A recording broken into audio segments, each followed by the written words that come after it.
د جایز رشتې دپاره یو ډیره مجربه او اسانه وظیفه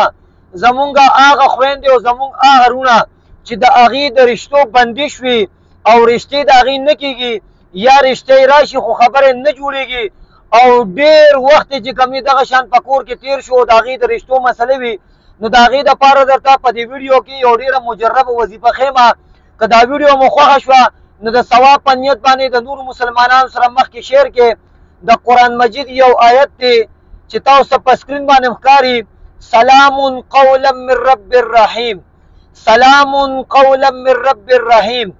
دا د قرآن مجید یو آیت دی او دا به 40 ورځې 12,000 او 900 پیرې به چې کوم دی د دې وظیفه کوي یعنی 12,900 پیرې به چې کوم دی د دې وظیفه کوي او د 15 وخت مونځ اهتمام به کوي او ورسره به د خپل وس مطابق صدقه ورکوي ان شاء الله د 40 ورځو نه مخکې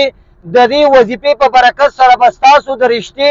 مسله الله حل کړي او د عزت او د خوشحالۍ رشته به درته ان شاء الله راشي نو دا ویډیو مو کو خوښه شوي د ثواب په نیت باندې مخکې شیر کې د الله په امان